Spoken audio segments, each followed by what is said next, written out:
Welcome to Liner Notes. My name is David Bixler. Bassist Christian Dillingham's debut release as a leader, Cascades, features 10 original compositions written for his Chicago-based quartet. In this episode of Liner Notes, he speaks of his desire to capture the moment with this recording, both in the recording process and in music that pushes the boundaries of the tradition that he is obviously rooted in. Christian, welcome to Liner Notes. Good to see you again. We are here to talk about your new record, Cascades, out on September 1st on Greenleaf. Congratulations. This is your debut as a leader, no? It is, yeah, and thank you. It's great to be here.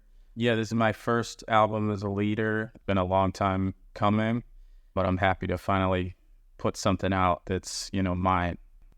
Doing your own recording, something that you wanted to do for a while and just have procrastinated about, or perhaps been too busy with life or other projects to do? All of the above. Yeah, there's been many projects that over the years I've had ideas about, even bands that I've put together that thought, man, this should really be documented. And for all those reasons you just mentioned, it's taken a long time, but I'm happy to I think the good thing about that is, this was like over several years kind of thinking about these tunes and these musicians, like really hearing them on the tunes.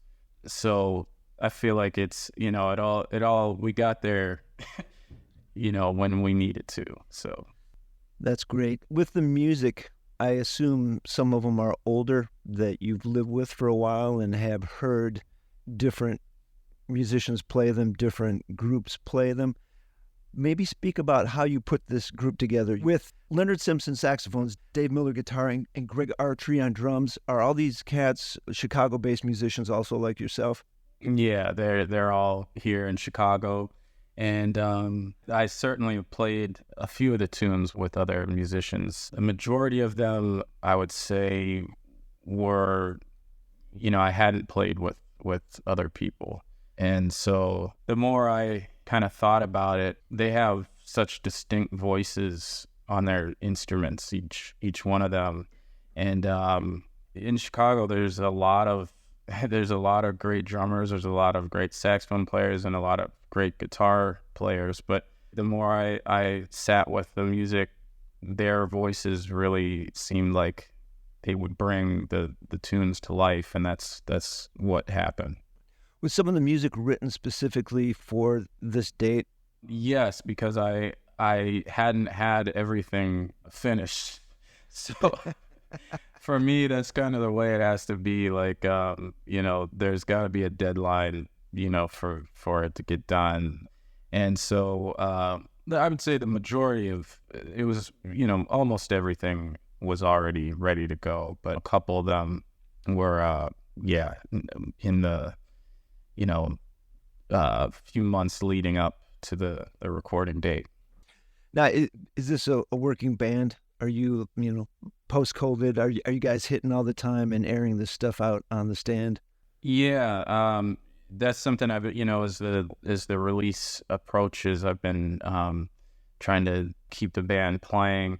As a sideman, it can be a tricky balance in being involved in other projects and making time to do my own thing as well. So, but yeah, we're playing at the Jazz Showcase tonight, actually, and we'll be playing at the Chicago Jazz Festival September 3rd, and then we have another showcase date in October, and we'll be at the Hungry Brain, which is in Chicago, December, and that's with a surprise guest that got to be there to find out. Okay, listener beware. All right, that's cool. Let's jump into the music. The first thing that I noticed, you have a kind of a sheet of song descriptions, just a couple of sentences, your thoughts behind the music. And I want to jump into some of that. But the name of the record is Cascades. There's no tune entitled Cascades, and maybe explain what the title means and how it's related to your music here. Yeah, I'm kind of referring more so to the definition that states it's a process through which information or knowledge is successfully passed on. So that's how, with these tunes, some of them are very personal, others are not, but that was kind of the overall kind of umbrella that I kind of was thinking about with the record.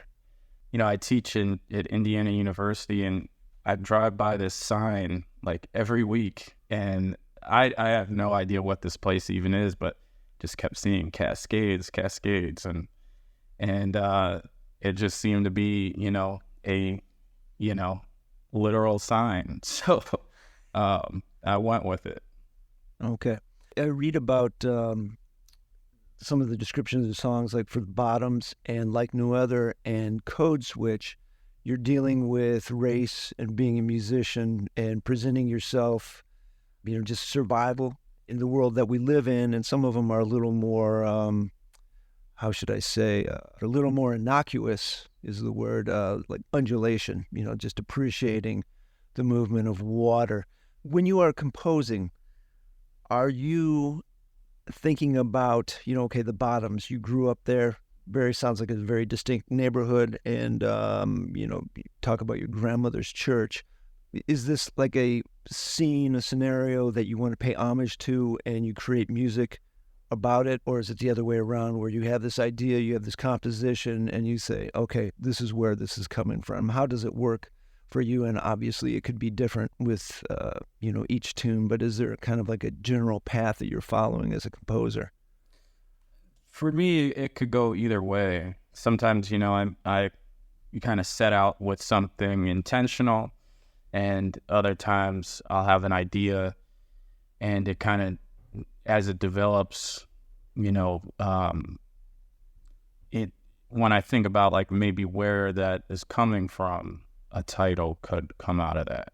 The Bottoms, it's not a neighborhood I grew up in, but a lot of my childhood friends and relatives lived there. The church is still there. And excuse me, what city is this? This is a small town just outside of Youngstown, Ohio. It's called Majory, Ohio.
I'm for certain not too many people are going to have heard of it. Well, that's kind of maybe the Sean Jones connection, who wrote the liner notes, because he's from near there, no? You're right. We're neighbors, essentially. He's from a town not too far over from there. The other ones that you mentioned, Like No Other, that I would say was a title I thought of after the fact. Code Switch, that melody, to me, it goes, I hear it moving through so many different places and different genres of music. And to me, it's a direct relation of being Black in America and how we navigate those same, you have to adapt to a lot of different situations for survival. And so that melody, it has that same feeling to me. It kind of like moves through a lot of different spaces.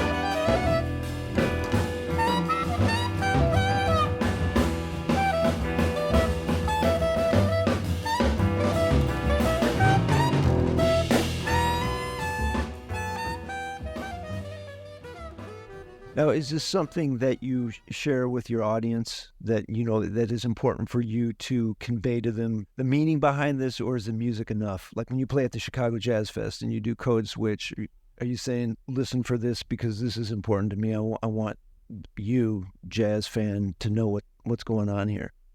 To be honest, I've not played these tunes a lot at this point just because I've been waiting. I didn't want to have played the stuff here in town a lot, and then people are like, "Oh, we've heard all that." So, to be honest, yeah, I'm when we have played it, I've not said anything about the tunes other than the titles. I still need to figure that out. I kind of feel like I like people to come to their own conclusions with stuff like that. So my instinct is probably not say much.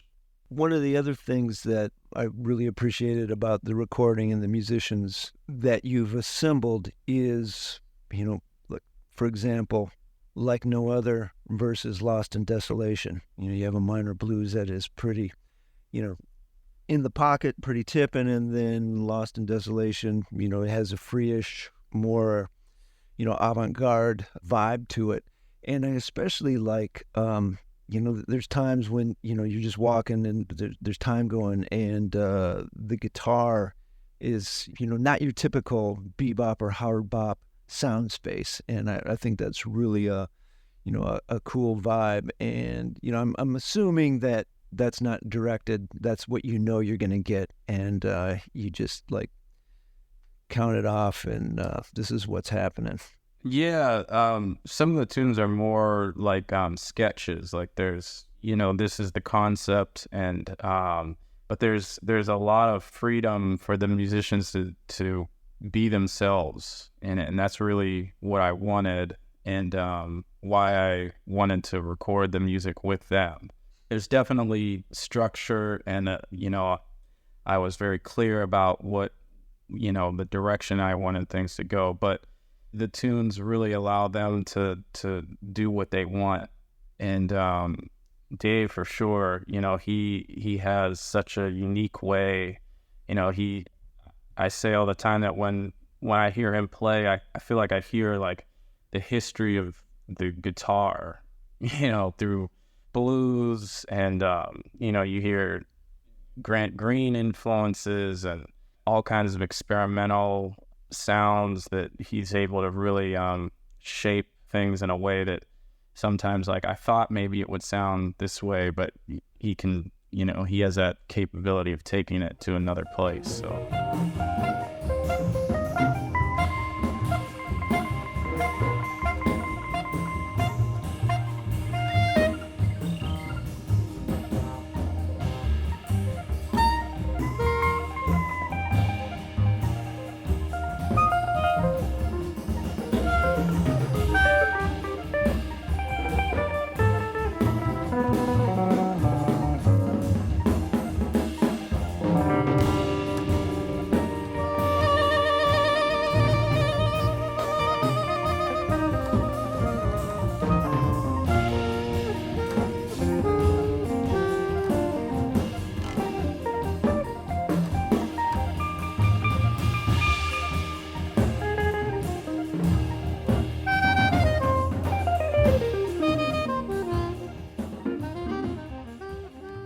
maybe speak about the other two. Leonard Simpson, a great alto player, plays some soprano. And, on one of the cuts, it almost sounded like he was playing tenor. Like, he seems to be very capable of adapting to the situation. And, he can go blues, he can go older style, he can go freer. And how long have you been playing with him? Where did you guys meet? I started hearing about Leonard when he was studying with Jeff Bradfield, and he was very young. And I remember Jeff was saying how talented this guy was. And I can't remember the first time we played together. Definitely wasn't in a situation that I put together, but I was blown away. He just plays stuff that I want to hear out of the saxophone. He's not afraid to go into, spaces that, we don't really know how it's going to come out. But there's a heavy blues element in everything he plays, and he's extremely lyrical. So as a rhythm section player, he plays with the rhythm section. So he gives us a lot to play off of, and vice versa. Like he also wants that from the rhythm section, so he'll bring it out of a rhythm section. So those kind of like parallels, his putting all that together, he just really seemed like the right fit for what I was looking for. His lyricism and the blues that he brings to everything he plays. He's very assertive, which I really like.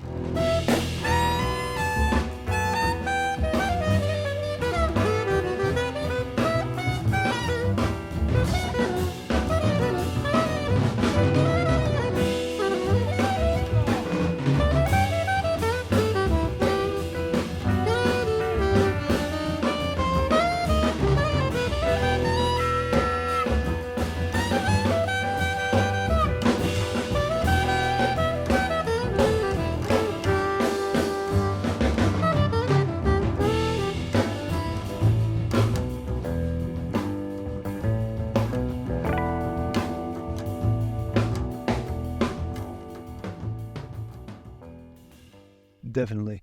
And then tell me about your relationship with Greg. Greg and I still play together in a lot of different situations. Some of them have been, more straight ahead, and others have been much looser situations. We also play together a lot in Marcus Carroll's band. So over the years, we've really kind of developed a trust that I think for bass and drums is really essential. He has that fire that you need, but he has a lot of different colors. He can really shape a composition so that the depths are very low, and when it's big, he can blow the roof off. So and of course his groove is impeccable. So Greg's one of my dear friends and one of my favorite drummers to play with.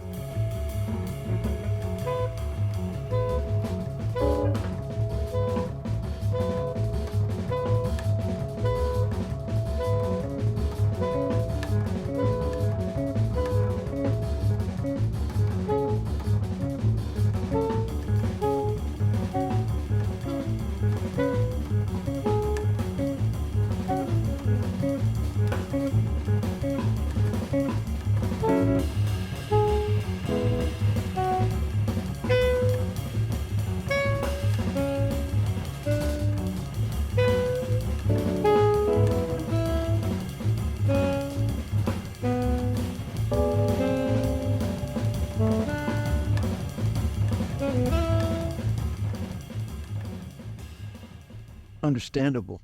When I met you last month, you talked about Pro Musica and Ken Christensen, the engineer, and you thought that was a unique experience. Maybe talk a little bit about that, and maybe how that recording experience framed your music in a way that you wanted it to be presented. Yeah, Ken, I had done a recording we recorded this music in 2021, and I think maybe a year or two before that, I had done a recording with him, someone else's recording. You know, as a bass player, I'm obviously very picky about how the bass is recorded and how it sounds, and he just blew me away in the way, I mean, each instrument just sounded like the instrument, and like each individual person. There wasn't like, there wasn't like a lot of reverb and just, all the, sometimes I think people can get carried away with certain things. So I knew that when I got my stuff together to do something, I wanted to do it with him. He was friends with Charlie Hayden and did, I think, 14 different records with Charlie. Not all of those were actually released, but even reading that book, Conversations with Charlie Hayden, there's an interview where Charlie's talking about Ken, and he's got so much stuff to tell you about Charlie Hayden. It's really amazing. So for this music, I just really wanted it to be raw and capture exactly what happened. So that's what we did. We did 2 days, and there's no editing. So that's another thing that I wanted. I kind of feel like a lot of records, things are really put together, pristine. And when I think about a lot of the records that I love, from the 60s and 50s, 60s, 70s, there's some grit, and there's, sometimes just what, some may call mistakes on those takes. And, no one, I don't think that we care about that, so there's definitely things that if I could have, I would have changed about certain things I did, but that's what happened. And Ken is amazing at the way he's able to capture sound, and he's got a really big following in the audiophile world, and that's why I wanted to work with him and do it at Pro Musica. Mm-hmm. I appreciate your desire to leave things be. I mean, I think often it shows the humanity of the musicians playing rather than trying to create this polished product that's, basically airbrushed. Right. Which I guess can be cool, I feel that that's not really what we do as improvising musicians. So when it comes to making a record, to document it in a way that is feels kind of not true to maybe to what happened, is I'm hoping we can get back to, having more of what's real being in the record. Before I let you go, you've been at Indiana University for the past couple of years, the mothership of bebop. When your students hear your record, I mean, obviously that's something you're well-versed in and can do, and hear these other things, how do the fundamentals, how does the tradition play into your teaching when your students hear what you're doing as a band leader? Maybe they want to go straight there without learning how to thump on Half Nelson or something, Yeah, it's all relative, and, I feel like if you can play bebop, then you can probably play a lot of different kinds of music, just from everything that goes into learning that language and those harmonic structures and all of that. So, my teaching there's a curriculum that obviously I follow. I would say it's a balance between what I think is important to know as a jazz bass player, and then what they're interested in, because it's obviously not fun if for anyone that's trying to learn, if your teacher is not interested in what resonates with the student. So I haven't really had a situation where a student was into something that I didn't see any value in. To me, it's a two-way street. There's been plenty of times where students have hit me to something that I wasn't aware of. So So yeah, I think that we do all of the traditional things that is important to learn as a jazz bass player. But with the other things, I want them to check out David Eisenson, and I want them to check out all of Jimmy Garrison's catalog, and in the same way that I have them check out Paul Chambers and Ray Brown. So I think it's just important, especially in this day and age, to be as well-rounded as you can be. Very good. Christian, thank you for your time. Good to see you. Really cool to hear the music, and wish you the best with this. Thank you, David. Appreciate it. Thank you for having me on.